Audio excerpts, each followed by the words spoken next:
What's up, everybody? Welcome back to the channel. My name is Marco, and welcome back to Weekend Conversations. This is episode 4, and it's the final episode before the 4th of July holiday, so happy 4th of July to everyone out there. Happy birthday, America. I'm feeling very patriotic today with my back-to-back World War Champs t-shirt. I don't know if you can see it or not.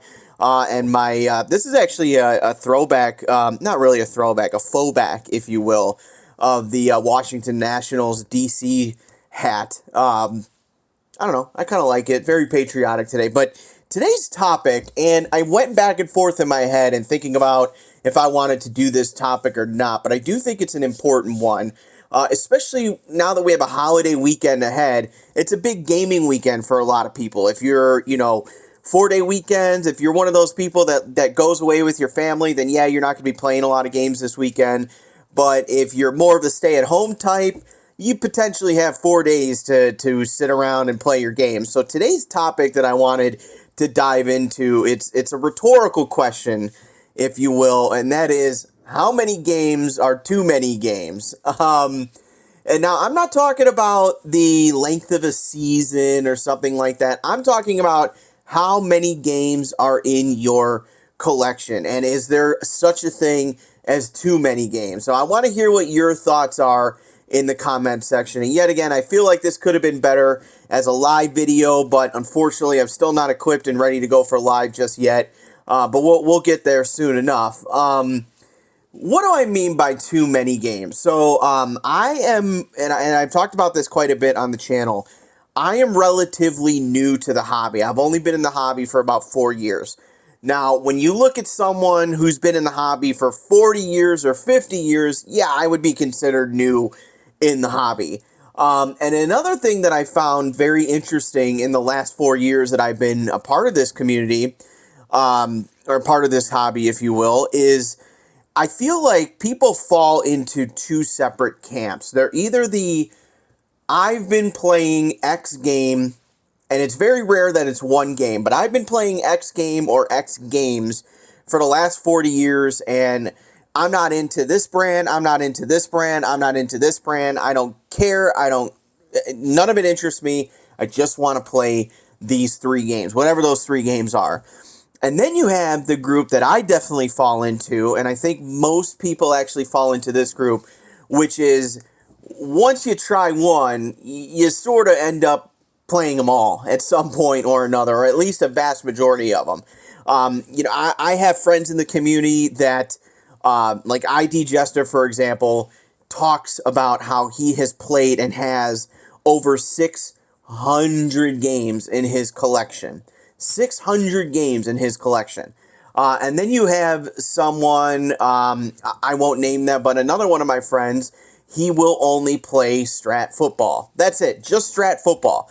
Why? I don't know. He says he's not a baseball fan. He says he's not interested in APA. I tried showing him fast drive football. Doesn't care, doesn't care, doesn't care. Okay. So here's a few, I guess, pros and cons of having too many games. Now, let me answer the question non-rhetorically first. Is there a such thing as having too many games? No. No, I don't think so. And the reason being is I think that there are a million different reasons why you could like or dislike any given game. And there could be a reason that keeps bringing you back to a particular game, or a reason that keeps you away from another game. And, sometimes you have to test drive the car before you know if you like it, right? And unfortunately, in our hobby, unless you know somebody and live near somebody or had the game introduced to you, there's really no way that you could try these games out unless you purchase them, take that leap of faith, and hope they're good. And 99 out of 100 times, they're good. And you're going to find something you like about them, and you're going to play them. But the downside to having a whole lot of games, and this is kind of the conversation that I want to have, is you start to find yourself neglecting some of your true favorite games because you get a new game, that becomes your new favorite thing. You forget about all your other games. You're playing this new game for months and months and months, and next thing you know, You look at if you keep a log. I know people who keep logs of every time they play a game, and you look at your log and you go, gee, I haven't played that game in a year. That happened to me. I talk about it, made it very public on the channel. That happened to me with, ironically, Strat football. But then a funny thing happens, and this is exactly what happened to me a couple weeks ago, and I talked about it on last week's Weekend Conversations, and that is sometimes you put a game away for a while, and then you come back to it, and it sort of, it calls to you. I'm pretty sure, and I know I shout them out every single episode, and I really don't mean to, but it just comes up in my head. Uncle Dave talked about this on the Digital to Dice podcast recently, where he'll be sitting at his desk or sitting in his office, and he's getting ready to play a game, or he's coming home from work, and when you're coming home, you almost just look over, and you could kind of see that game just, hey, Marco, hey, come play me. And it's true. It's absolutely true. That's what happened to me. I was really into some new games that I got, which are starting to appear on the channel. They've been coming out throughout the week, or they will be coming out in the next week or so. And I find myself just really dialed in and playing these particular games. And then I'll look over at the shelf and go, I haven't played Apple Hockey in quite a while. Let me pull that out. And next thing you know, you start to fall in love with the game all over again. You start to remember and realize why you like the game in the first place. So I think there's two great feelings in this hobby. Two of the best feelings in this hobby is, number one, new game day. I mean, nothing beats new game day. Nothing beats, it's just sitting right here, and I just did a video on it earlier this week. Nothing beats getting a new game in the mail, opening it up, unboxing it, checking out the components, laying it out on your game table, going on YouTube for hours and hours and hours and scrolling through and trying to find how-to videos and stats and all that stuff. Nothing beats that feeling. And the second thing is, nothing beats not seeing a game. And I mean this, okay? So try it this weekend. If you're around for 4th of July and you're not doing something, you got a couple hours to kill, try this. Trust me. Go to your closet, look at your game shelf, and find the one that calls to you and play that one, okay? And make it an old game. Make it a game you haven't played in a long time. And I can almost guarantee you that it's going to have that new game feel once again, especially if it's been quite a long time. So I'll tell you, again, I alluded to it, I mentioned it a couple times, but that's what happened to me with Strat Football. And I think what ended up happening, and this is my thought on it.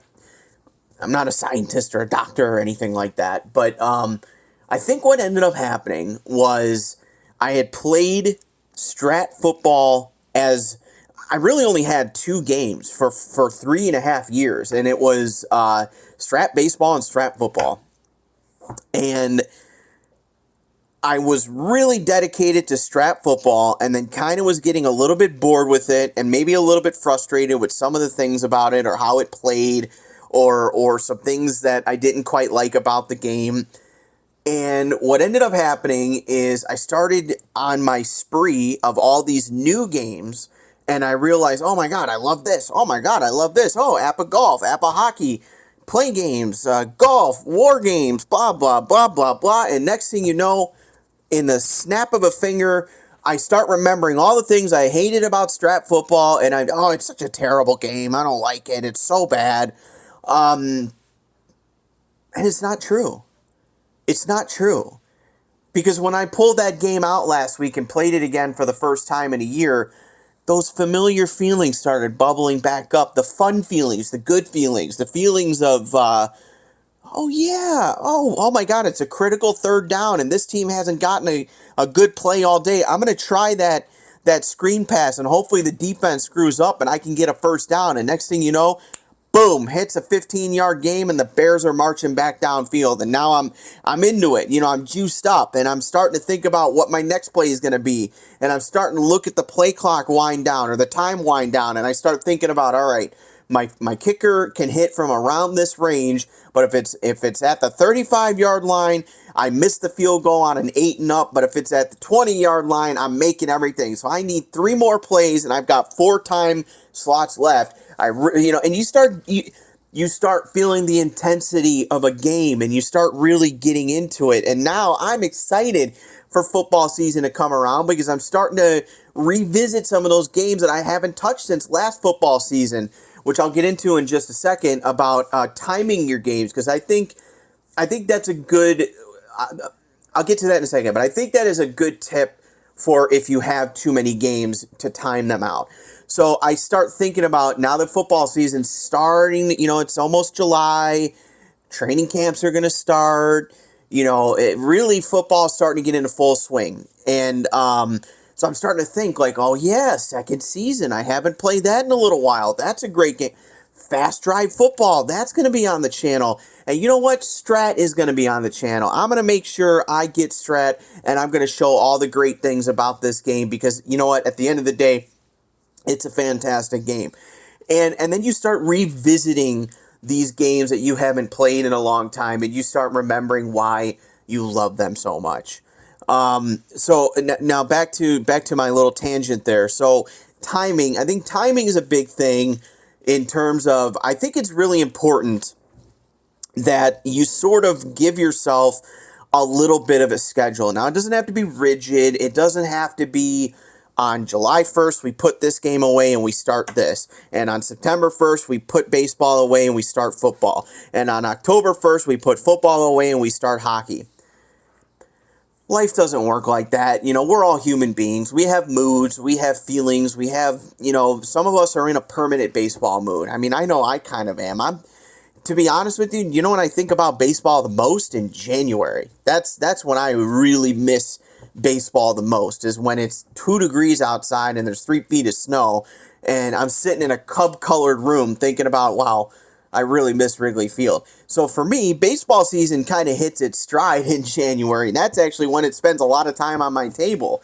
So what I would suggest to you, I've tried this recently, and I want to actually get a little bit more diligent about this because I think it spreads the love throughout my games. And what that means is during the fall, I want to play fall games. I want to play football. I want to play hockey. I want to play basketball. And then right around the springtime, or maybe even January, I want to start playing baseball and golf, History Maker Golf or APA Golf, and then start phasing into those games, and then throw in a little boxing and a little racing. And then in the dead of summer, like right now, when all we have on TV is baseball, maybe we throw all the sports in because I'm missing all the sports right now. There is no football. There is no hockey. There is no basketball. There is no baseball, or excuse me, basketball. So I want to play those games. I want to get those games on the table because I'm missing those sports. I would suggest you try that. Give that a try. Try spacing it out and making like a generalized schedule. And actually, Ron Emch gave that tip on one of his videos quite a while ago, where he says that he plays APA Golf once a year, and that's when the TGA Tour is in session. I think the TGA Tour starts like January and wraps up right around the Masters, so April. So he only plays APA Golf January, February, March, April, 4 months out of the year. Once April's done and the TGA Tour is over with, he puts APA Golf back on the shelf and it doesn't show its face until next January. I think that's actually not a bad idea, honestly, because it makes you miss the game. And then you look forward to, oh, January's coming around the corner. It's almost APA Golf season. You're kind of making it your own, and if that sounds like something that doesn't work for you, then don't try it. But I'm going to try it. I've basically been football celibate on my tabletop for the past 4 months, aside from whipping out strap football for just a couple of hours the other week because I don't know, it called to me. But now that we're here in the middle of July, I'm starting to get excited for football. Not just the real football that's just around the corner, but tabletop football. I'm starting to think about what are some projects I'm going to want to do. In second season, I think I'm going to do a 2018 Bears replay. In Fast Drive Football, I may just pick a year and do a whole season replay because that game is very, very quick and lets you do it. Do I want to wrap up my strap football project that I started 2 years ago and I'm still in the middle of my season? Maybe that's something I do. So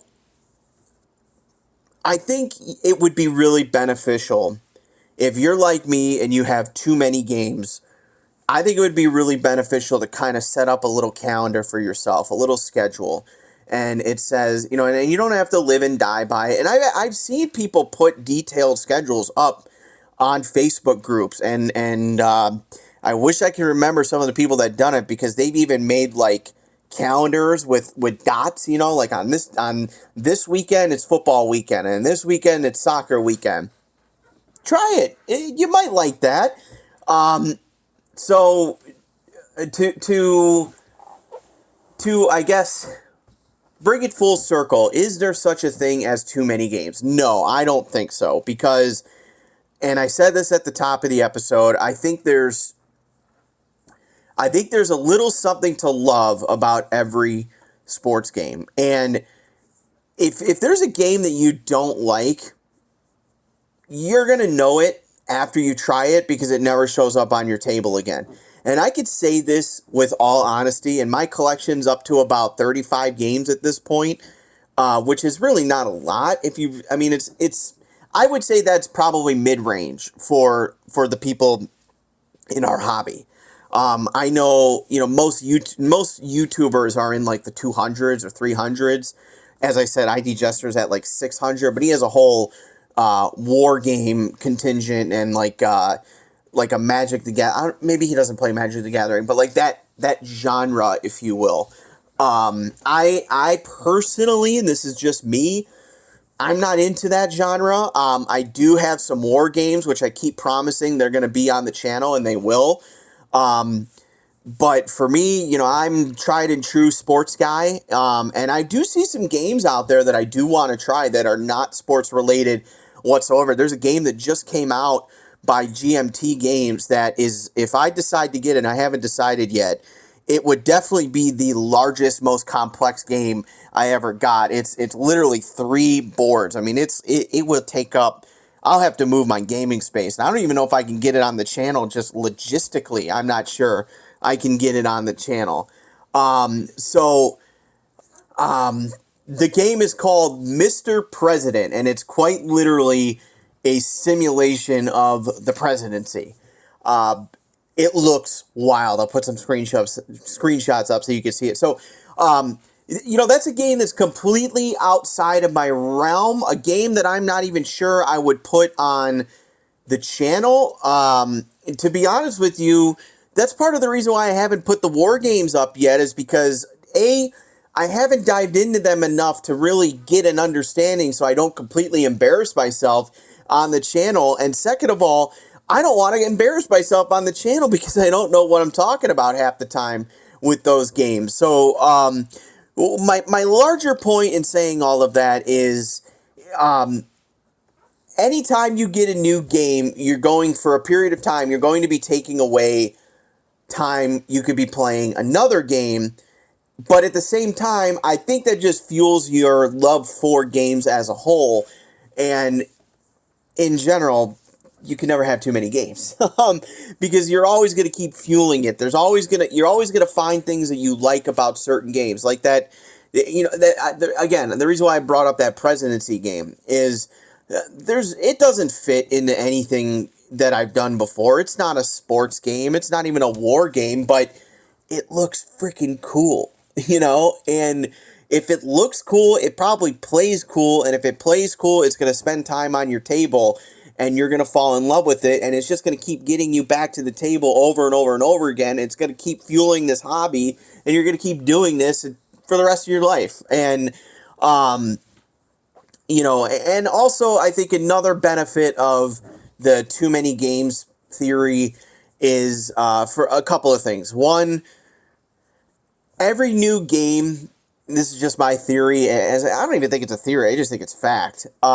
Every new game that you get is going to open you up to an entirely new group of people that also play that game. And yes, there's tons of crossover in the community, right? So it's like, you ever see a Venn diagram of basically like if you play this game, the same amount of people are probably going to play this game too, and they're all kind of in the middle, right? But if you branch out a little bit, like that President game, for example, or those war games, or, millions of card games, or I mentioned earlier, like Magic the Gathering or Dungeons and Dragons, but I haven't played that game either. They have all their own little subset communities, and that's another way that you can get to know people and meet other people that are just as fanatic about this hobby as you are. And I think that's a great thing as well. So, can you have too many games? Um, can you? Sure, you could, in theory. If you have 1,000 games, there's no way you're going to be able to play them all in a year. I mean, even just mathematically speaking, you would have to play 3 different games every single day. Is it possible? Sure, anything's possible, I suppose. But again, I see the benefits and I see the upside to having too many games, as you will. And another thing, and you never hear me talk about cost on this channel, just because I think people spend money on things that they love, and there's people that spend thousands and thousands of dollars on cars and booze, and by booze I don't mean at the bar, I mean even collector wine or bourbon or whatever, or some people like guitars, some people like shoes, purses, whatever. Um, Games are no different. So yeah, it can become a costly hobby.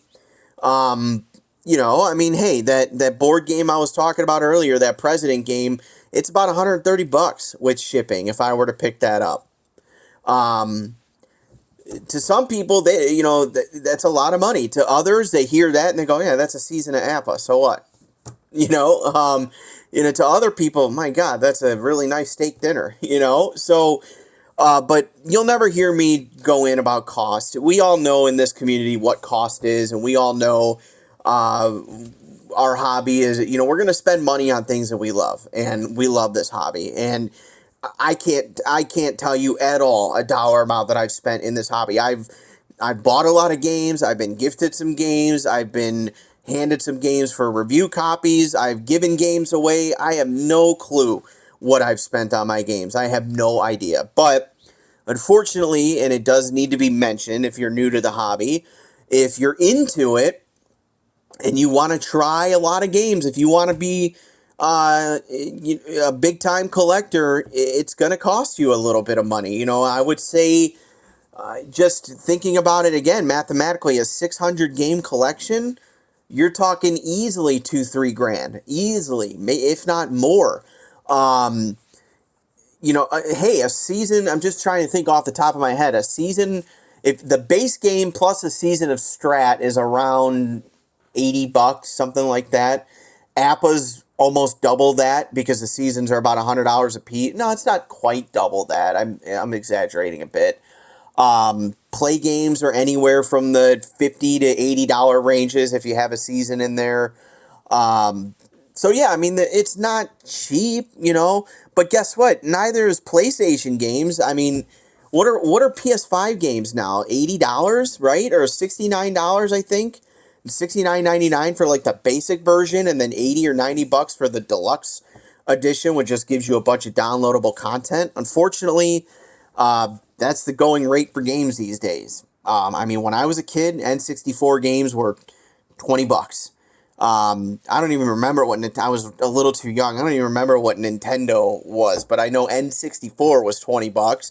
I remember my mom basically, excuse me, sorry, something in my nose. I remember, excuse me, sorry. I remember my mom basically shitting a brick because every Christmas I would ask for the same 3 things basically every single Christmas, and that was, give me the new Madden, give me the new MVP baseball or whatever it is, and give me the new Grand Theft Auto. And each one of those games, I think, were either $39 or $49.99. So you're talking $150 every single year for 3 games, and this is in the early 2000s, right? This is like '01 to '06, right?